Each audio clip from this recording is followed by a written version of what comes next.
going to start putting things on QR codes so you just scan. If you're very, very interested in that, Kelly does have the QR code for you if you would like an agenda to look at. Oh, look, you're hardly late at all. All you missed was the Pledge of Allegiance. Oh. All right, and per usual, we'll be kicked off with our community partners, so we will have Officer Martin first.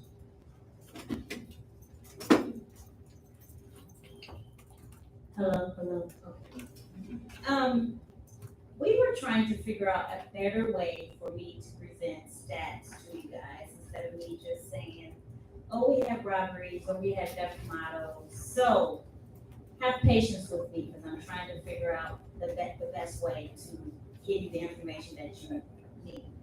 So, well, I'm gonna go. We did have some auto thefts, and we did have a burglary and theft models. Again, people are leaving their purses on the seats and credit cards on the seats, and let's not do that, so they won't be stolen. And we had an aggravated assault, that was a boyfriend-girlfriend issue. But something new that I'm going to do tonight is the traffic report, so bear with me. So I am showing that we had a total of 16 crashes in the month of April, and that is 88% were property damages and 2 crashes were suspected to be minor injuries. And the top locations for those crashes were around the triangle of Montgomery Bridge and Sanibel, and the intersection of Montgomery and Langdon Farm. And then we had 14 traffic stops, and that was Montgomery Ridge, Sanibel Triangle as well, and then the intersection of Langdon Farm. And the time of day for those traffic stops are usually between the hours of 8 a.m. and 8 p.m. And then Saturday around 2 and 4 p.m. And then we had some directed patrols. Directed patrols are when I get telephone calls from residents and they have issues in their immediate area, like their street. They say this, let's say, for example, there's a guy that keeps coming on my street looking in car doors, pulling door handles or looking in windows and things of that nature. So the most of the dirt pats and most of the calls I got were people calling me about Lisbon.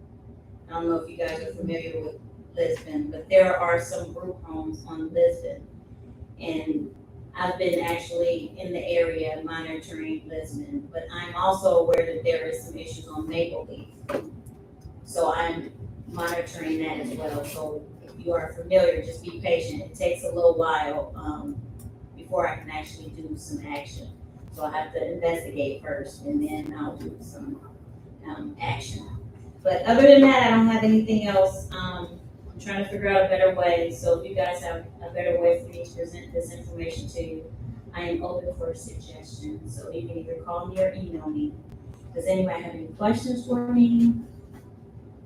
Alrighty. Oh, yes. A couple things. First of all, I'd like to express my condolences for the loss of your fellow officer, Larry Quarterman, Thank you. Sheriff's Deputy. We appreciate the work that the police do.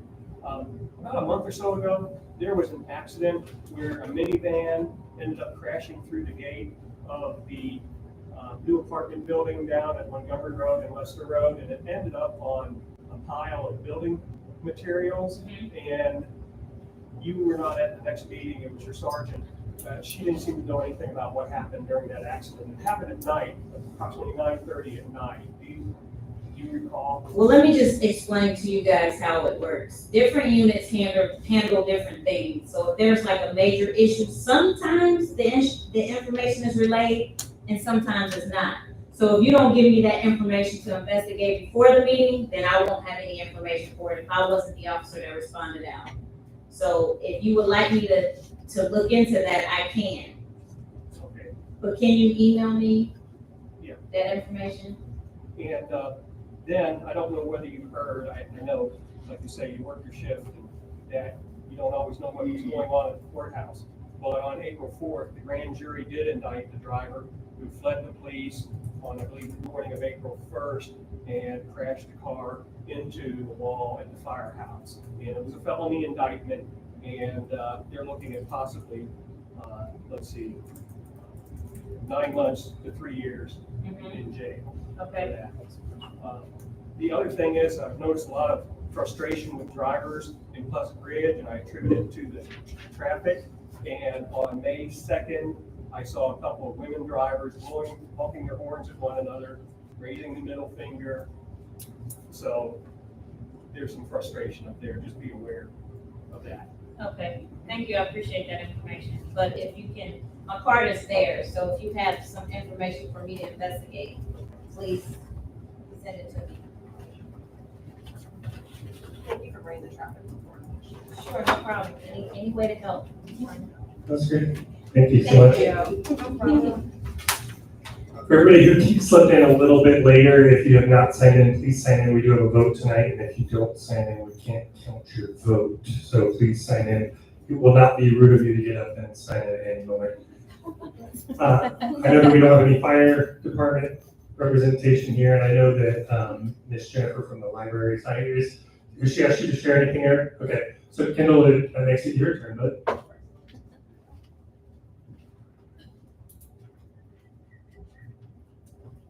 How's everyone doing today? Great. My name is Kendall Bubba. I'm one of the community center directors here at Pleasant Ridge Rec. And I have one announcement. It's about our Heart Health Family Day. So that's May 15th from 5 p.m. to 7 p.m. And the event is free to the public. We invite individuals out to blood pressure screenings, learn the importance of CPR skills, healthy food options, and much more. And attendees will have a chance to schedule new patient visits, and even take home a CPR kit. Now, the CPR kit, we're only going to have about 50 to 70 of them, so come early so you can get one of those kits. If you have any questions, all right, thank you. Thanks, Kendall. Thanks, Kendall. There's an adjustment that we as an executive team with help the committee leads are trying to make, where instead of giving you the list of events that you're not going to remember from all the different committees and all the different community partners, we're going to highlight what's necessary to highlight, and then hope that you can get all of that information from the website, from the handouts and whatnot. So I hope that's helpful for you all. So definitely get QR codes, take flyers, whatever you need to do to get the information. Like CRC has plenty of events happening, and the community happens here always has things happening. And then we have a full list available with the meeting agenda as well. So moving on from there, we are quickly to our executive committee reports. We actually are, if you didn't notice, via Facebook and from the mailer, we did a brief survey that we're looking to get more and more information and data from the community about what's most important. It's easy for the same people that show up in this room very regularly to share their opinion, and for those voices to be the loudest. So we wanted to get as many of the residents of Pleasant Ridge, that means anybody watching this video, to give input. First, that's a brief survey, and then we're going to do some more in-depth work as we go in order to get a plethora, a range of opinion in order to really decide, figure out, drill down what is the most important to the residents of Pleasant Ridge in terms of the work we do as an executive committee and as a council. So bear with us as we do that. Thank you for everybody who's already filled in that survey. It's going to stay live until around noon tomorrow. And then tomorrow we are having an executive on site, and we're going to use that survey, those survey results to guide some of the work that we're doing. So if you haven't done it yet, please do it. Thank you to those who have. I also am pleased to announce that we have our first youth committee meeting officially scheduled at Goodfellas. I will give you the dates and time on this because I think it's worthy of highlight. We've been working on this for a long time. It's 2 p.m. on Sunday the 18th. 2 p.m. Sunday the 18th at Goodfellas, and pizza will be provided for the teenagers. If you have any questions, I did believe I saw Amy come in. She's in the back. She can help you out with any questions. If you have any questions whatsoever, you just want to get your team or youth connected to the others that are gathering, that'd be great. Another huge thing that happened this past month is that we sent out a request, mostly through Pleasant Streets as community council, for city council members to come to Pleasant Ridge and really see what's happening in terms of pedestrian safety and traffic issues that we're dealing with regularly. One of the main things that we've already seen from that survey is that pedestrian safety is one of the top two things that is absolutely a driving factor for people when it comes to the work that they want us to do. And so what we did was walk from PRN all the way through the business district to the front of the CRC and back. And the only council person who decided to join was Evan Nolan, and then his chief of staff, Gus, is it Rick Setter? Is that how you say his name? They came and they walked with us. They really, from my observation, were information sponges. They were taking in so much from us, but they were also seeing not only the opportunity for measures for pedestrian safety and traffic calming, but also for redevelopment here in Pleasant Ridge, and they remarked on that multiple times. So we were very happy to have him with us, but to have somebody actually come and walk from PRN just after pickup time through our business district at some of these intersections where those accidents are happening, where all those red lights are being run, and where kids are trying to cross the street, was something that we felt like was really a good faith effort by Evan Nolan. So we're hoping that it works to our benefit, and we have it as an ally.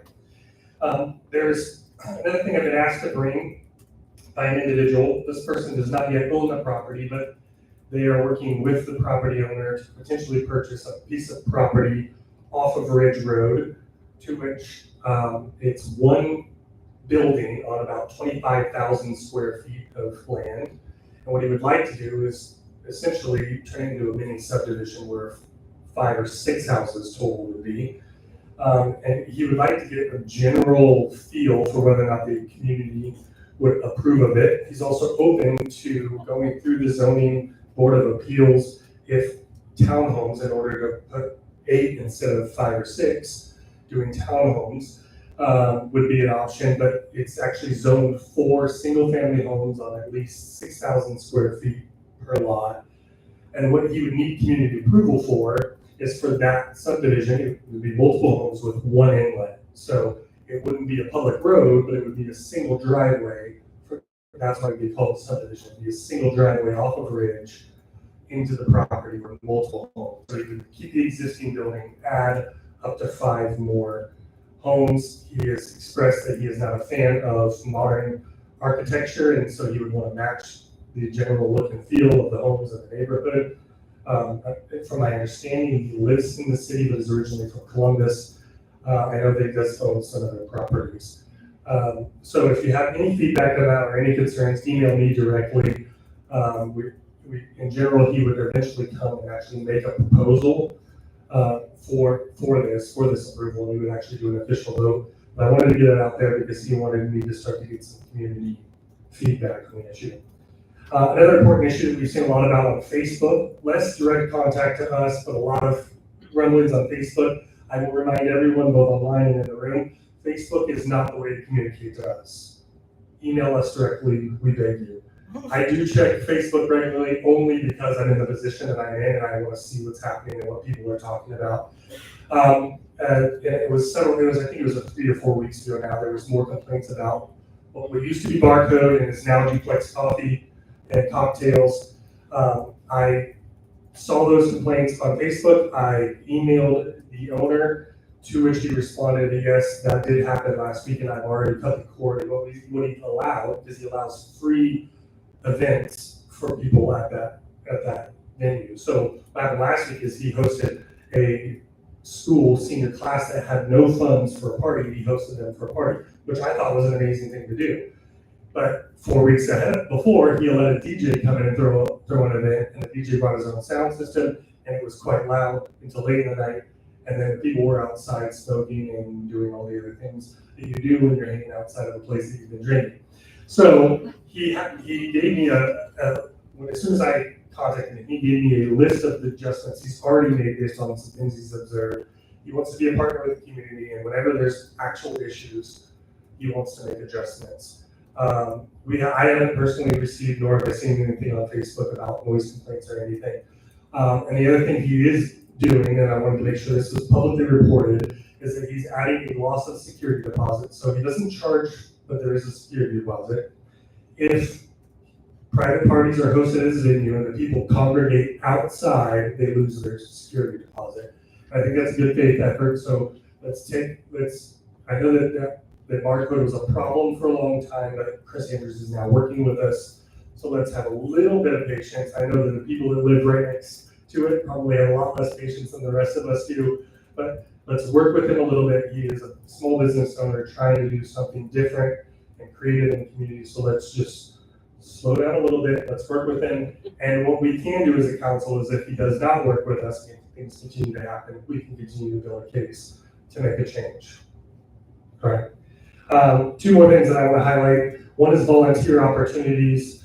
One of the things that I said when I first put my hand up to serve in any capacity at community council was that I think everyone is at their best when they're serving others.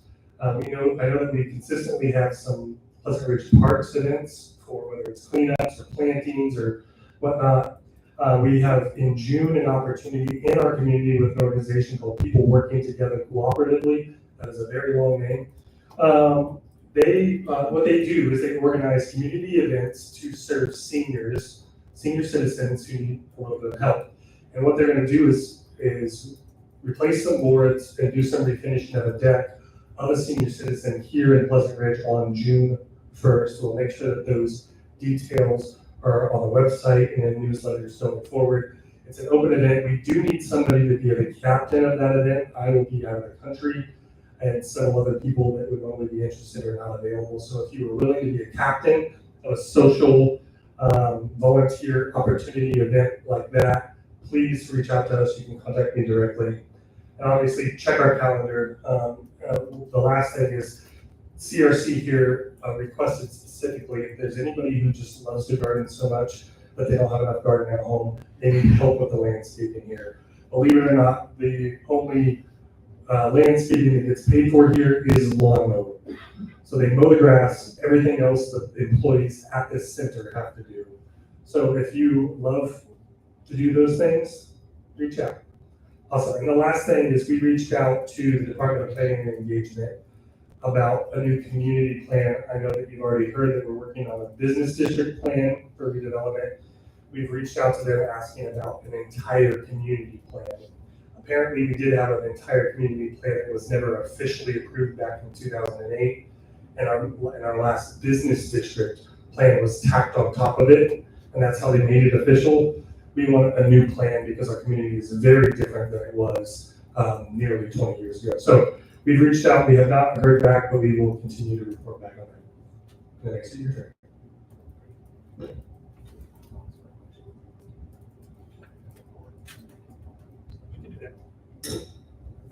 It's a good idea, Josh. So one of the goals that we expressed was that we wanted to make more room to have conversation and talk about topics that are presented. So we will pause between each of these. And so if you do have a question, now's your time for me. But, I'm just curious if the owners of the duplex are the same owners as Barco. it's the same owner. And here's another piece of clarity. They never lost their liquor license. They weren't given a new liquor license. They had it the whole time. They closed down and changed their business model. They were doing business as. Now they moved, essentially what they did is they moved the liquor license from Barcode to Duplex, but it's the same ownership. He's changed his business model to a full remodel, a few other things. Any other questions? Go ahead, sir. Is there a plan for business retention as well as redevelopment? That's something we're definitely working on. I will tell you, the best way for us to have business retention is for us to support our local businesses. So if people in Pleasant Ridge aren't supporting the local businesses, particularly restaurants and whatnot, there's a likelihood that if they had another opportunity, they would move. I know that I've been given this question specifically about Revolution Rotisserie. That actually had nothing to do with us not supporting them. They had plenty of business over the weekend to keep their business. It had to do with the larger umbrella business that that was a part of, got into a position where they can continue to operate most of their restaurants. But in general, that's one of the things that we do want to work on. But the best thing we can do as residents and as a council is to actually be patrons of those businesses. You have a question? Yeah, so when we talk about a business and community plan, are there certain things we're asking for, or are they presenting to us? Like, how do we get a voice so that we get, a voice in what Yeah, we're asking for? so in case you're online, you can't hear any of these questions, ask about how we have a voice. All of these plans include neighborhood engagement. So in terms of specifically the redevelopment plan, they're going to do a robust amount of community engagement around these things. So Yard Goes, one of the main things that they do is a bunch of community engagement before they even start doing any mock-ups. So all of these would include community engagement. But The developer that's thinking about doing that small subdivision, has he indicated if he's like attempting to do like luxury homes or any of that? Like, how is that gonna change the makeup of the community? So he was very clear to me yesterday. He called me from London, of all places. He was very clear to me yesterday that he is still getting all the details to be able to put together the plan financially. But if the community's not going to approve of it, and it's just going to be a fight with the city and with the community, he's not interested because he wants to work with us. He doesn't want to work against us. So he's very clear about that. So he's still in that process. If he's going to subdivide 25 or 26,000 feet into a bunch of 6,000 square foot lots, he's doing it for profit. So he's not going to be building something that's he's going to sell everything. He has no desire to be a landlord. So he's intentionally buying, building, and selling for profit. So I'm not sure if it's going to be a luxury, but I know that it's meant to be bought, built, and sold. Any other questions? Are public restrooms part of the planning? I know, was it UDF does not have a public bathroom now. Several others say bathroom for customers only. Is there any way that a visitor to Pleasant Ridge could go around shopping, looking, Library. not buying anything, and use a public bathroom? Yeah, that's a great question. The question, if you didn't hear online, is about adding public bathrooms. In terms of us having a public bathroom, we did hear that the library was a suggestion. We have requested that they put outdoor permanent bathrooms here at the park. And then obviously community happens here and a few other businesses would allow somebody to come in as long as they're not going in and causing a ruckus. But that's something we can include into the redevelopment plans. But as of right now, those plans are not in place because we haven't even started the process of getting community feedback and working with the redevelopers in order to make that happen. That's something that definitely can be included. Okay, so When is the deadline for when they're going to submit that report? Is that like which report are you talking about? the business development plan? Is that like a year out from now, or? Josh is going to get to what all of that looks like when he reports on things that are happening in terms of Pleasant Ridge Development Corporation and whatnot. He touched on that. That's all I can ever hear though. Oh, okay, I'm going to pass to Josh and we will have to have questions as well. And thank you for rolling with my last minute idea. No, it's great. So, if you can't tell, we're trying to make it a lot more interactive. So, Josh Quillman, PRC Vice President. It's awesome to serve you all. So, a couple of topics to discuss, a few that we've already discussed before. So, the Douglas Terrace street closure at the intersection of Douglas Terrace and Montgomery Road. There really are no broad updates beyond the Department of Community and Economic Development. Their leadership team has reviewed the proposal from the Department of Transportation and Engineering to begin moving this into the final stages of making it final and then engaging the community in a session of reviewing the plans. We would lock that, take it to City Council, and City Council would vote on Pleasant Ridge using TIF funding, tax increment financing, which is a way that we are able to pay for it. So that is in progress. We are waiting to hear back from the leadership team at DCED.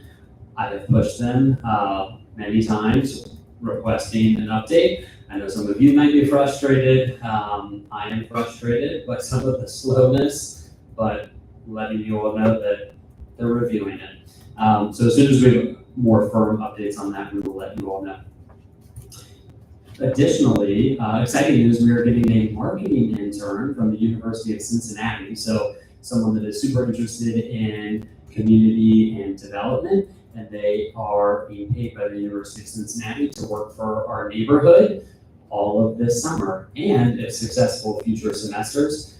So her name's Savannah. She'll be joining us hopefully at next month's meeting. She starts mid-May, and she's going to work on some great projects across the neighborhood and really helping us focus on some of our neighborhood branding, our website. To the gentleman's question about how we retain businesses, we think there's some great marketing that can be done on highlighting the amenities and the great businesses that we have here in Pleasant Ridge. So super excited. A big shout out to Ruth Ann Wolf at Community Happens Here, who helped us secure that. And in addition to that, myself, Ruth Ann, and then Jen Cox from PRBA will be helping with the intern. So if you see her face around the neighborhood, we're gonna have her do some great market research as well. So if you see someone asking questions with a clipboard and says the word PRCC, that's Savannah. Very excited. Lastly, wanted to provide updates from the Pleasant Ridge Development Corporation. So I'm sharing updates on behalf of that organization. The neighborhood business district plan that we've talked about a couple of times, how that works is that PRDC has requested and is 99% approved for NCCIP funding, Neighborhood Catalytic Capital Investment Program, essentially dollars to help you pay for plans and drawings and an urban planner. So PRDC is partnering with Yard & Co. to kick off that work. The city's legal department has not given the final sign off. We're very confident they will. Yard & Co. will then do significant amounts of community engagement. They will also do surveys. And so they are experts in this space. And the output will be a new business district plan, which will be one pillar of a new community plan. So what we're really trying to do is set up very clear strategy for the next several decades to make our community even more thriving. NBDIP. I've got all the acronyms tonight, so. No, I can't keep up. Sorry. Neighborhood Business District Improvement Program. So PRDC has also applied for an NBDIP funds. Those funds, they are requesting resources for Montgomery Road speed cushions. So by PRM, slow cars down. I think we all want that. And then also some improvements to St. Peter's Pocket Park.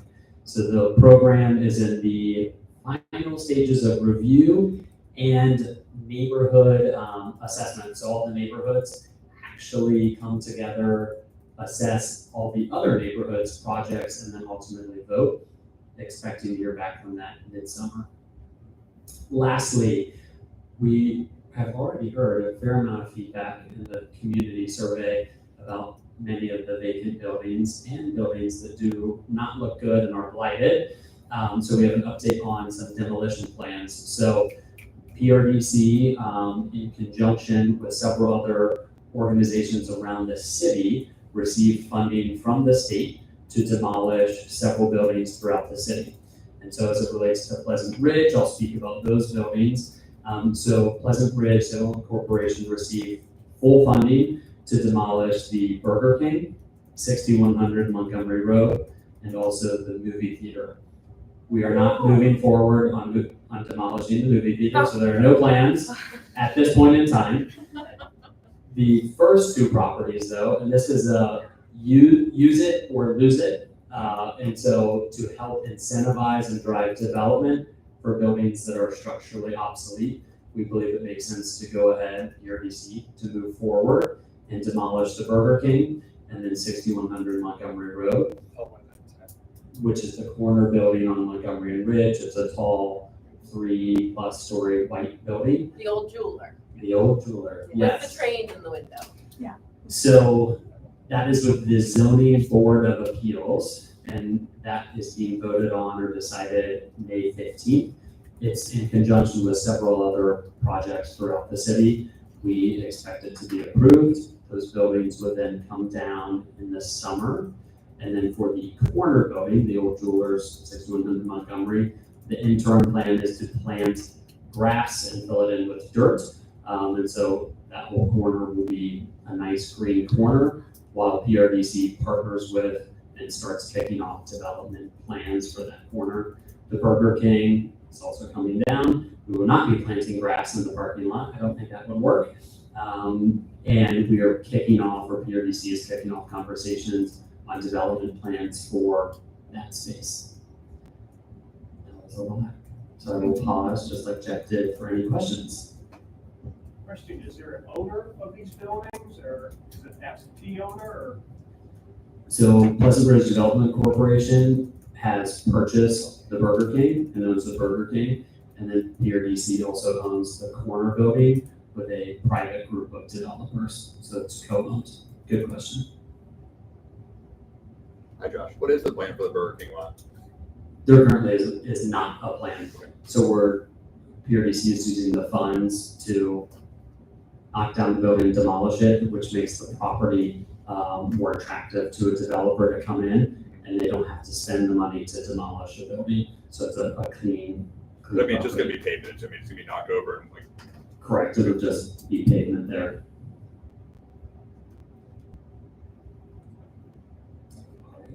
Thank you so much.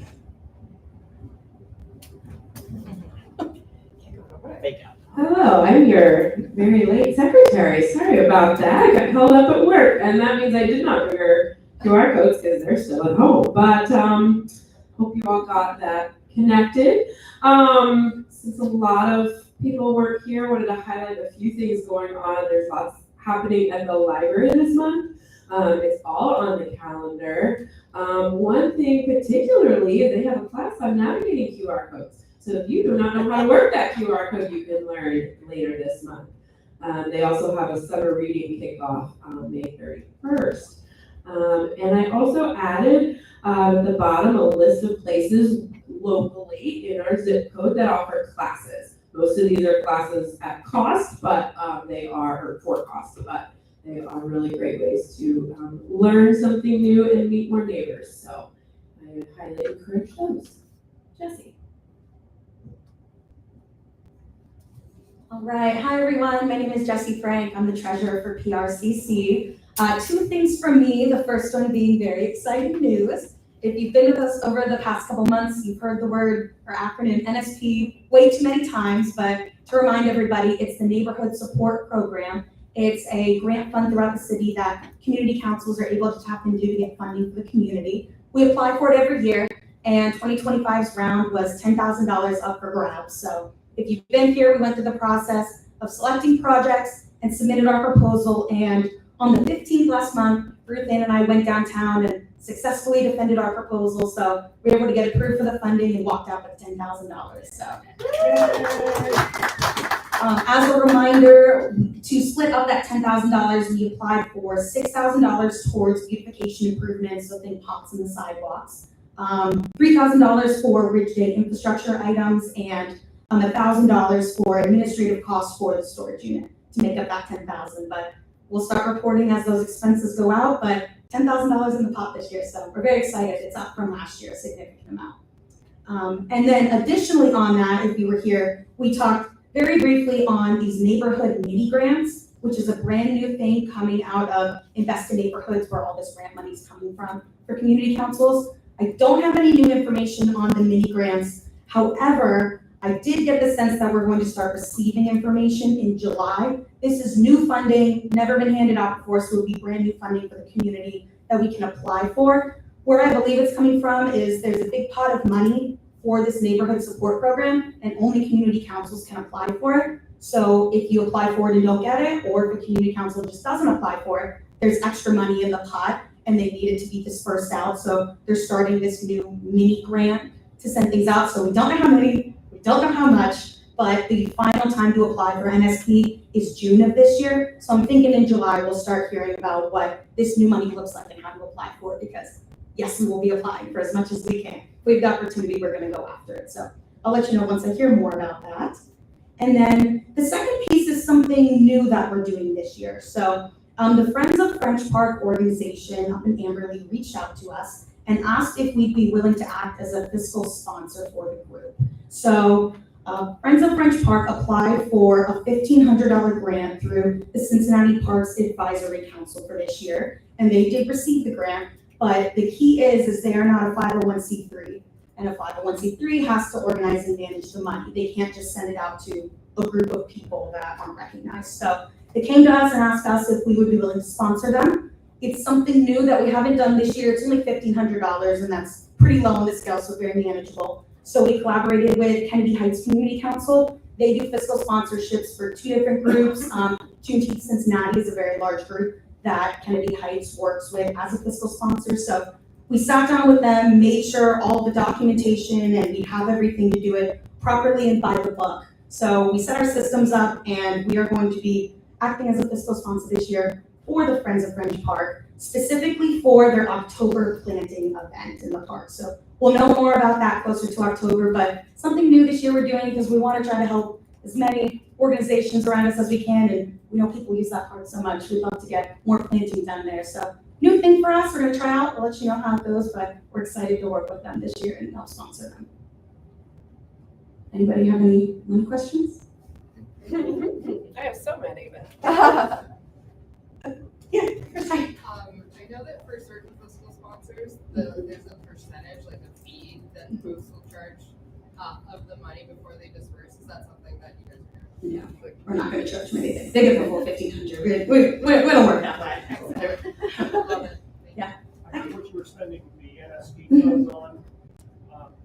In the past, have you looked at what the other community councils are spending the funds on? Because I hear one of the community councils has beer. I don't know if it's free beer or free beer would be really nice. That would be great. I wouldn't be surprised if the beer was for an event that they were selling for fundraising dollars. I'll say the classic things. So to get this money, we had to go downtown and present our project to other community councils to get approval. So during that portion, any other community council that was presenting their proposal that night, we were there and got to listen to it. And many organizations use some of the same projects. So almost everybody has beautification funds to spend on flowers, streets, pots, those types of activities. And nearly everybody has at least one large scale event each year that they do. So like, the name of the community council is escaping me, but the big pumpkin toss that is done. Hyde Park. Yes, okay. Big pumpkin toss event. We have Ridge Day that we use our funds on, but many times it's beautification and events, and then ancillary costs, some administrative stuff. It kind of varies after that. Especially this year being so much money, a lot more little projects popped up after the big ones this year. But yeah, mostly events and beautification are some of the biggest expenses, and beautification is a big one they like to approve because our volunteer hours to plant the flowers, water, and do all that saves the city a lot of money. They don't have to do it, and our communities look beautiful, so it's advantageous for them to approve that for all of us. Anybody else? Awesome, thank you. All right, moving right along. We do have a couple of special items, specifically the official vote for both the secretary and treasurer positions. If you have not been in the last couple of meetings, we took nominations, open for nominations, they officially closed. Each of those positions have one nominee, and they are both already sitting at the table. But we do need to actually do a public vote for those. So we will need to do a count of yeas and nays for each of those positions, one at a time. We will need to record them for the sake of our documentation, according to our bylaws. So we will now officially vote first on the secretary position, Ms. Michelle. Michelle. For all who are in favor, please raise your hand.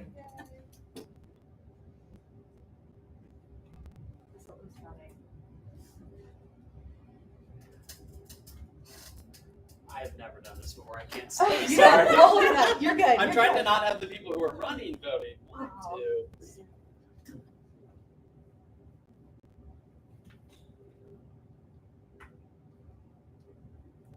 19 years.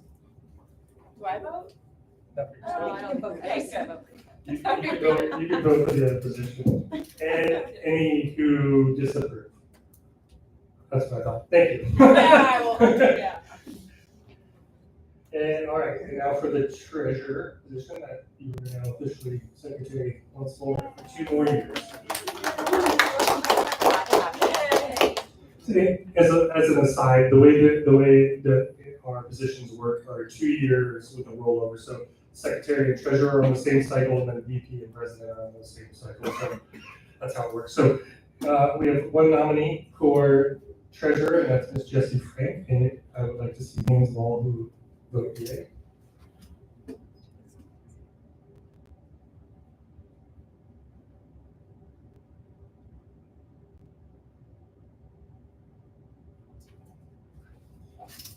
And those who are not in favor? Perfect, thank you. I told Jessie that if she wasn't gonna run for treasurer again, I was not gonna put my hand up to be the president, so thank you for. Thank you for seeing. I did not coerce, sir. Did not coerce. And so, like we said, we wanted to make sure that these are a bit more responsive and communicative and back and forth, hearing thoughts and answering questions. So we've done that already, but now we're gonna do that starting with our committee chairs. I know a lot of our committees have already expressed that they don't have any new news or new business to report, but I will have Eric with Parks start us tonight for the committees. All right, we're gonna try something fun, Please. okay? Try being an operative. Oh. He brought examples. Ooh, show and tell. Okay, so what we've been doing at the party part, right? Native pollinator garden. There was a lot of chatter I heard on social media about pollinator gardens. So does anybody have any questions? One, about pollinator gardens. Anybody? Why are they so cool? All right, why are they so? Okay, so we'll get to the cool part before we get to the logistics of this. Okay, so cool. Native plants, right? Where are native plants from? They're from here, right? They've been here forever, evolved along with all the insects, birds, animals, other plants, right? So they all work together. They all contribute to each other. So the more native plants we have, the more native flowers we have, the more insects we have, the more birds we have.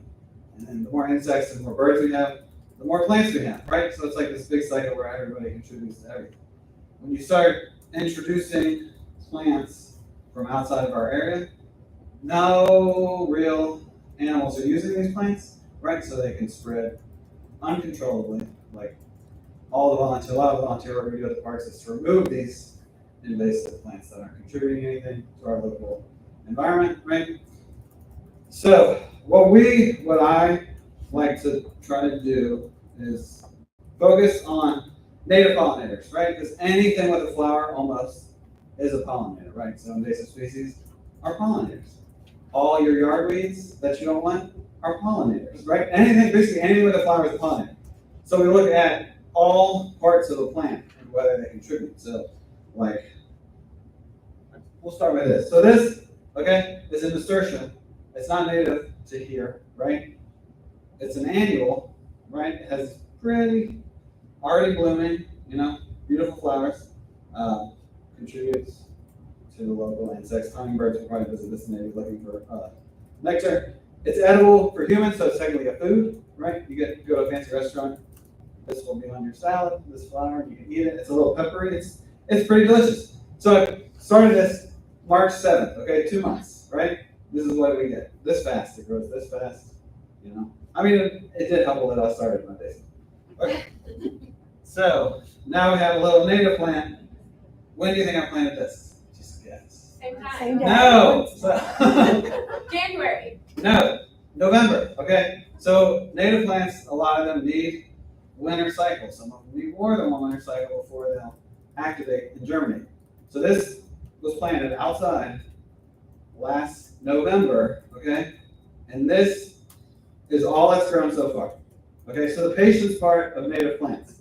So by the end of this year, this might be this tall, okay? And that's all it's gonna do the first year. But we can already see what it's doing is it's pumping a lot of energy. There's little roots sticking out the bottom. So it's pumping all this energy into growing a good root system.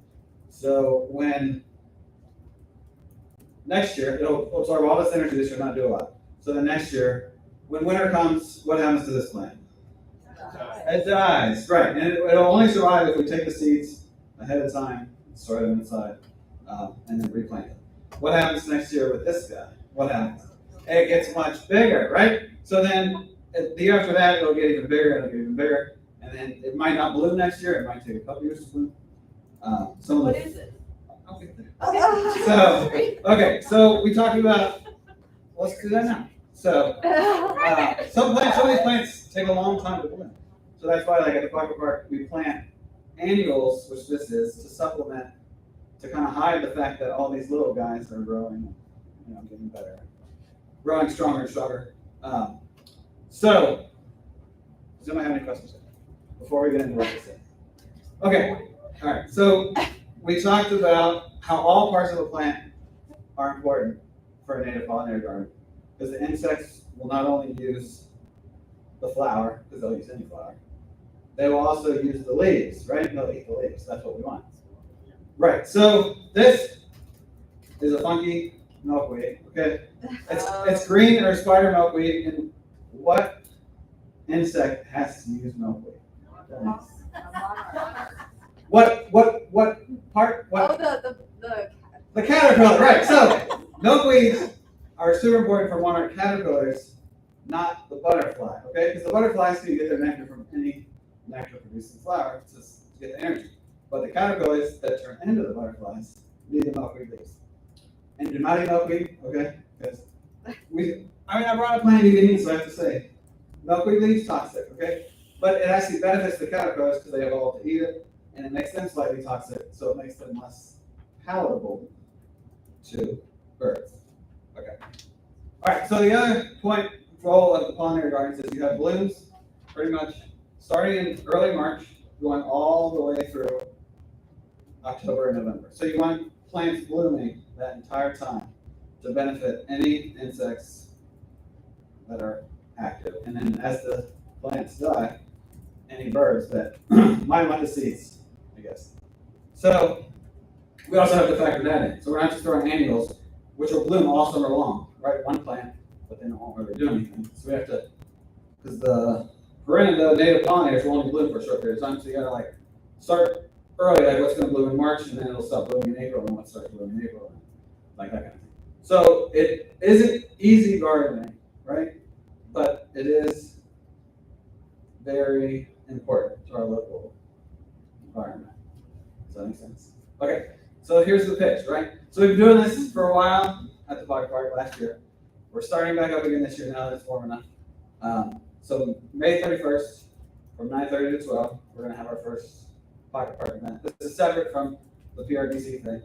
So first of all, we're gonna do a lot of planting. We're gonna plant a bunch of plants I grew, like this, okay? And we're gonna spread I'm growing some of the zinnias and cosmos now that will take the place.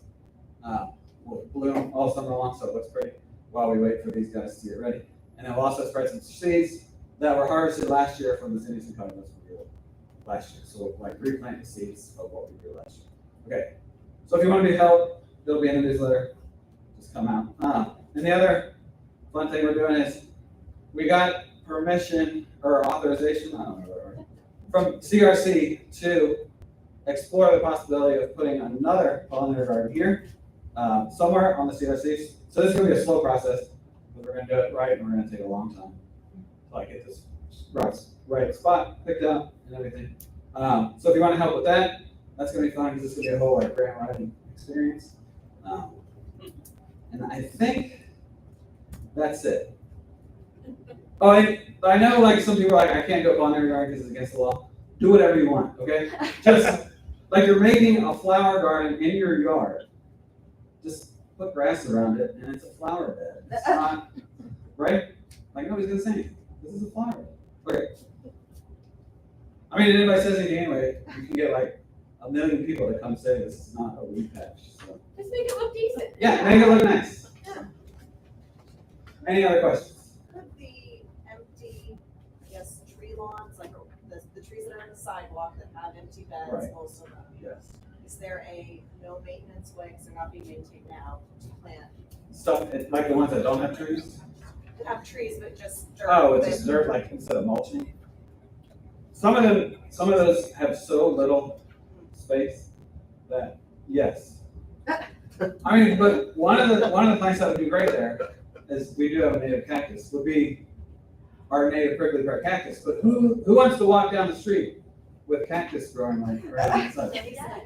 Right. No, it is pretty, because it gets flowers and then it gets prickly pear fruit, right? My dog would like it. So you can eat it, and you can eat the petals, if you want to get the fruit. Yeah. I just haven't been able to come to any of your events, so I'm gonna ask you here, is English ivy invasive here? Yes. We do remove it, and we try to remove as much of it as we can. And winter creeper? Winter creeper is definitely. Okay, so like, I'm But- going to get rid of those guys. I mean, if it's just on the ground, it's not, if it's in your tree, come to the events and learn how to, that's when you want to get rid of it. Okay. And we can show you how to do it.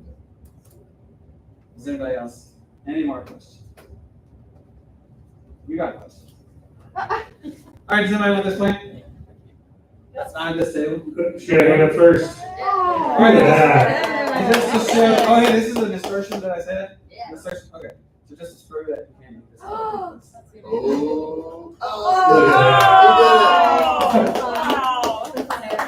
We just got Main Street in That your was a neighborhood. Make sure you have Right that here. That one was really strong. It is kind of spicy, that one's really spicy. Recovery? Thank you so much, Eric. Thanks, Eric. I'm not giving this one away. Oh. Maybe in the fall. Maybe. We want that for the caterpillar extension of the butterfly. Yes. As I mentioned before, many of our committees let us know ahead of time that they have a new business report, but I know that we're gonna have Collins come and share one thing real quick. So go ahead, Ms. Kelly. Thank you. Hello, I'm Kelly. I'm with the Comms Committee. I have one small thing to share. We're gonna post our quarterly newsletter in a couple weeks, and it's like our more newspaper style, like lasting. And so if you have any great photos that you've taken at Pleasant Ridge that would, be suitable for a spring newsletter, I would love to showcase those. Any stories you guys have, not even just for the spring, but for future newsletters, please reach out to me. My email is comms.prcc@gmail.com. You can also contact any of our fellow committee members. So yeah, just wanted to spotlight that. If you guys have any photos, I'd love to have them. Love to share with the community. Thank you so much, Kelly. Anyway, hand it back. I just want to verify you guys, you're good, or you want to address anything? We're here answering questions. Awesome.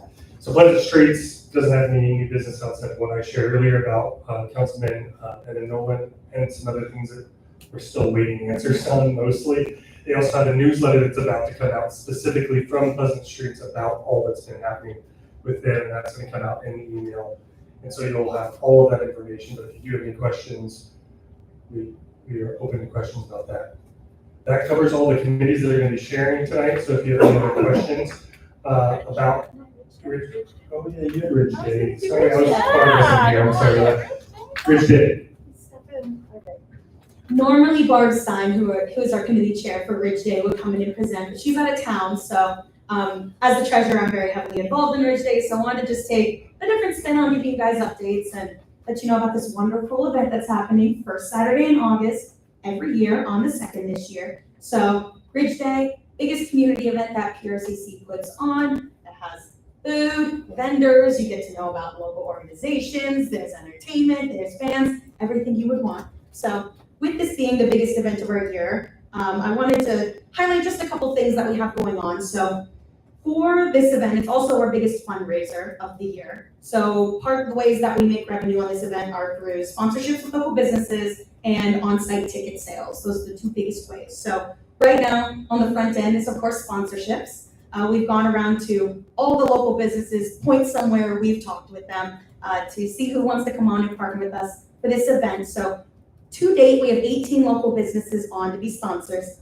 Another 18 who are in the process of becoming sponsors this year, which is very exciting because last year we had 30 total sponsors.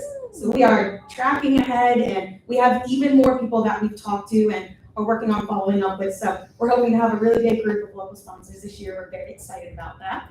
And then From the expense side, this part kind of rolls in with the NSP. So like I said, we have some Ridge Day funds set aside from the NSP grant. And so far, we've had 2 expenses that will go towards that. First one is really the big one. It's Academy rentals. So we rent the tent, the stage, the chairs, the umbrellas, all those things through one group. And we just put the money down for that. That's $2,000 for all of those items, set up, delivery, take away, the whole thing. And then the $40 liquor permit with the city of Cincinnati, because beer sales are also one of our big fundraisers at the event. You wanted beer. I know, yes, we have many, Nine Giant, Rhine Guys, High Grain, Northwood Cidery, all these people are coming to help us out. So yes, very exciting. Come and visit, come see everybody. And yeah, so far those expenses were under the NSP grant. And the last piece is, Bart kind of talked about this at the last event, but Kayla Wolf is a new member on our team, which we're very excited to have her on. She's coming on to help us with marketing specifically for the Ridge Day event. She works in the marketing field, so she blended right in. We got to meet her at our first Ridge Day meeting a couple weeks ago that she was able to attend. She has a ton of new ideas just on how to get information out, how to get even more people to this event so they can learn how awesome Pleasant Ridge is. So we're super excited to have her on board. Wanted to shout her out, and if anyone is interested in helping us with this event, it's not just marketing. We have all the infrastructure items. People need to talk to bands, to vendors, sponsors, all this different stuff. So if you have any interest, come up, talk to us. And if you are a local business owner or know a local business owner who's not heard from us yet, please let me know. I'll be happy to visit them and talk with them in person, tell them how great Ridge Day is, and see if they want to come on board and work with us. So yes, exciting stuff coming for Ridge Day, August 2nd. Come with us. Very excited. Thank you, Jesse, for that outreach to Aldridge. Awesome, so that does conclude our committee reports. And we now have time for hearing of the public. I'm going to use somebody else's timer. If you would like to share something, you get 2 minutes. I'll have the microphone here so that people online can hear and everybody can hear you in the back of the room. Otherwise, we would just have time for additional questions about anything else we've been addressing. I know, I talk every time. Okay, Carl's coming too. You gotta say that just before you start. Oh. Yeah. And we are gonna be staying at the 2-minute time frame. Hi, everybody. My name is Carl Beckman. I am a 3%er in terms of age, living in Pleasant Ridge. First of all, many thanks to the residents reporting problems by using the 311 system. I'd like to talk to you about water main breaks. We had quite a few of them during the winter months. The weather warmed up, we had quite a few water main breaks. Here is what you should be doing if you see a water main break inside the city limits. Go ahead and fill out a service request using the 311 computer system. Get the service request number, write it down. That way you can follow up on it and find out why the city hasn't been doing anything about the water main break. If the water main break is outside the city, say in Columbia Township or Amberley Village, go ahead and call 513-591-7700 during the daytime hours from 7:30 a.m. to 4:30 p.m. You might have to wait on the phone if you call later in the day. If you call that number is the same number that's printed on your bill. If it's an emergency, you can call that number and select option 1. I would say only use the emergency number if it's a true emergency where an automobile has hit a fire hydrant or you have a massive water main break. The water works will come out and put an orange cone by the water main break, and you will know that they've been out there. Now, the reason why I bring this up is there was a water main breakdown at the intersection of Lester and Highland Avenue. I reported it. I talked to the city about it for 3 times, didn't get any answers. Finally, I used the 311 system, got an SR number. I got an email back from the city saying that they were out there and that it was not their problem. Well, good news. On Sunday, the city was out there. They put an orange cone by the water main break. It's north of the cell tower on Lester Road, and they marked up the street, so they will be fixing it soon. Next thing, potholes continue to be a problem. On March 20th, 2025, a person by the name of Simple Girl blew a tire after hitting a pothole on Highland Avenue. So I guess I'm out of time. Yeah, sorry, out of time. Okay. I'll bring it up next. Yeah, yes, thank you very much, Carl. We do want to encourage everyone, if you don't have the 301 since the app, get the app, use the app a lot. We actually just found out that under street signs and signals, there is a traffic calming option that you can use. We would love everyone in Pleasant Ridge who runs into issues that might need to be reported to Asking for 311260. recommendations for new traffic calming. And yeah, they're asking for new recommendations, so please share. Traffic calming. Traffic calming. Calming, gotcha. So, Calming, I heard homing. yeah, go ahead. Hi, everybody. I'm Laura. I'm still pretty new to the neighborhood. I help run a group called PRISA, which means urgency in Spanish and stands for the Pleasant Ridge Immigrant Solidarity Alliance. So we do stuff to try to support our immigrant neighbors. The project that we're doing this month is, I have to explain the problem first. The problem is there are lots of folks who are not citizens, but their U.S. citizen children are. And those kids need passports, especially because if their parents are detained or deported, and those kids are not able to go with them, they end up in foster care. And so unfortunately, a lot of folks take advantage of them and they charge them up to $500 just to apply for a passport, something that should just be the cost of the passport. So we're running a passport workshop. We're gonna train everybody who's gonna help run the workshop on May 20th. I'll get it to Michelle so she can get the link out for anybody who wants to join. But you don't have to know anything. If you speak a second language, great, because you can do interpretation. But if not, you can do childcare, you can bring a dish, because we always provide childcare, and we do a dinner. We need people just to help navigate the U.S. I